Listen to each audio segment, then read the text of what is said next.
Money laundering case FIA نے سلیمان شہباز کو clean chit دے دی۔ لاہور میں وزیر اعظم شہباز شریف کے صاحبزادے سلیمان شہباز کو منی لانڈرنگ کیس میں کلین چٹ مل گئی۔ اسپیشل کورٹ سینٹرل میں FIA منی لانڈرنگ کیس میں سلیمان شہباز کی عبوری ضمانت پر سماعت ہوئی، جس میں سلیمان شہباز عبوری ضمانت مکمل ہونے پر پیش ہوئے۔ FIA نے دوران سماعت سلیمان شہباز کی حد تک چالان عدالت میں پیش کر دیا، جس میں انہیں بے گناہ قرار دیا گیا۔ FIA کی جانب سے عدالت میں دیے گئے بیان میں کہا گیا کہ سلیمان شہباز کے خلاف منی لانڈرنگ کے ثبوت نہیں ملے اور کسی قسم کے کک بیکس کے ثبوت بھی نہیں ملے۔ FIA نے کہا کہ سلیمان شہباز اور طاہر نقوی کے کیس میں ملوث ہونے کے ثبوت نہیں ملے۔ سلیمان شہباز اور طاہر نقوی نے اسپیشل کورٹ سینٹرل سے اپنی ضمانت کی درخواست واپس لے لی، جس پر عدالت نے کیس کی سماعت 4 فروری تک ملتوی کرتے ہوئے سلیمان شہباز کو طلب کر لیا۔ آئندہ سماعت پر بریت کی درخواست پر بحث کی جائے گی۔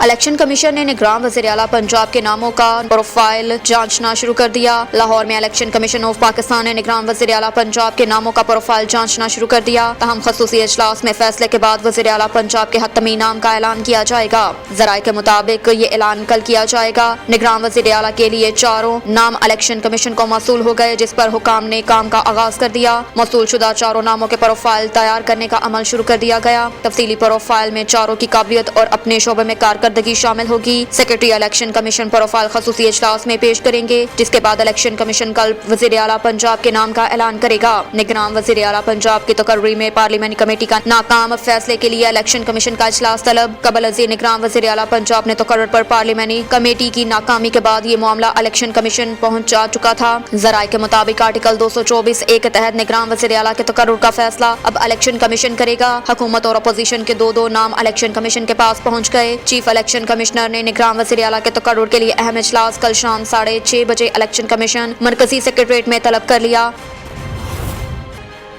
میری پارٹی الیکشن جیتی تو بطور وزیر اعظم ملخوط حکومت بنانے کی کوشش کروں گا۔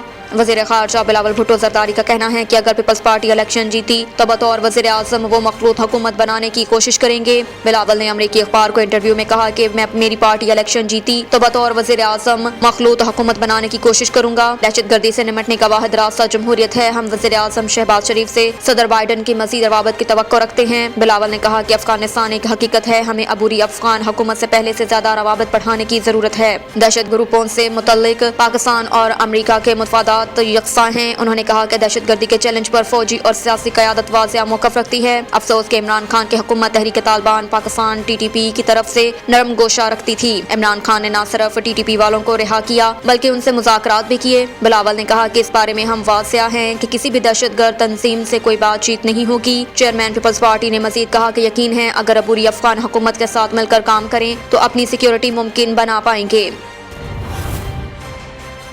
میئر کراچی کا معاملہ سنوائی نہ ہوئی تو پیمانہ لبریز ہو جائے گا، لوگ پھر جائیں گے۔ جماعت اسلامی کے امیر سراج الحق کا کہنا تھا کہ میئر کراچی کے معاملے پر سنوائی نہ ہوئی تو صبر کا پیمانہ لبریز ہو جائے گا اور لوگ پھر جائیں گے۔ کراچی میں جلسے سے خطاب کرتے ہوئے امیر جماعت اسلامی سراج الحق کا کہنا تھا کہ پیپلز پارٹی نے جب تک کہا کہ میئر جیالہ ہوگا تب میں نے کہا جب پورا سندھ ڈوب گیا تھا اس وقت جیالہ کہاں تھا؟ کیا جیالہ کلفٹن میں پش اپ کر رہا تھا؟ میں نے میئر بننا ہے۔ انہوں نے پوچھا کہ کیا پیپلز پارٹی چاہتی ہے کہ کراچی مزید کھنڈر بن جائے؟ پیپلز پارٹی جماعت اسلامی کے مینڈیٹ کو تسلیم کرے۔ 14 سال سے پیپلز پارٹی کی حکومت ہے، انہوں نے کیا دیا؟ سندھ کو تمام عملہ پیپلز پارٹی کا تھا لیکن لوگوں نے جماعت اسلامی پر اعتماد کیا۔ ان کا کہنا تھا کہ پیپلز پارٹی حقیقت تسلیم کر لے، کراچی کے میئر حافظ نعیم الرحمان ہی ہوں گے۔ قومی خزانہ اور فنڈز عوام کا حق ہے، پیپلز پارٹی کو عوام کا حق دینا ہوگا۔ ایک سیٹ تو کیا اپنا ایک ووٹ بھی پیپلز پارٹی کے پاس نہیں جانے دیں گے۔ سراج الحق کا کہنا تھا کہ ان لوگوں کی موجودگی میں نہ پاکستان اور نہ کراچی ترقی کر سکتا ہے۔ یہ کہتے ہیں کہ فنڈز نہیں دیں گے، فنڈ آپ کے والد کا ہے تو 1 روپیہ مت دو۔ مسئلہ پیسے کی کمی نہیں، سبب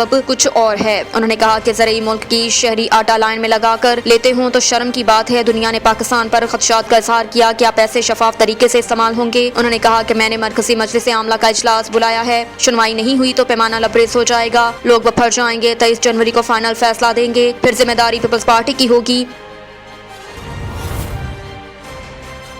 پنجاب میں دھند، بلوچستان میں آج سے شدید ترین سردی کی لہر کا امکان۔ شمالی بلوچستان میں کوسک ٹاپ، پرانا چمن، شیلا باغ اور توبہ اچکسئی میں برف باری کا سلسلہ جاری۔ آج سے شدید ترین سردی کی لہر کا امکان۔ کوسک ٹاپ کے مقام پر برف باری کے باعث کئی گاڑیاں پھنسنے کے بعد انتظامیہ کی جانب سے سیکیورٹی گاڑیوں کو سینکڑوں گاڑیوں کو ریسکیو کر لیا گیا۔ شدید ترین سردی کے باعث کوئٹہ چمن شاہراہ پر پھر سے منجمد ہو گئے، جبکہ کوئٹہ زیارت شاہراہ پر بھی ٹریفک کی روانی متاثر ہو گئی۔ دوسری جانب پنجاب میں ایک بار پھر دھند نے زور پکڑ لیا۔ شدید دھند دھند کے باعث حد نگاہ متاثر ہونے سے کئی مقامات پر موٹر ویز ٹریفک کے لیے بند کر دیے گئے۔ موٹر وے پولیس کے مطابق ملتان موٹر وے فیض پور سے جڑاوالا تک اور موٹر وے M11 محمود بوٹی سے شہدرہ کالا خطائی انٹرچینج تک ٹریفک کے لیے بند کر دی گئی۔ موٹر وے M2 لاہور سے ہرن مینار تک، جبکہ لاہور سے سیالکوٹ موٹر وے کو بھی محمود بوٹی سے کالا خطائی انٹرچینج تک ٹریفک کے لیے بند کر دیا گیا۔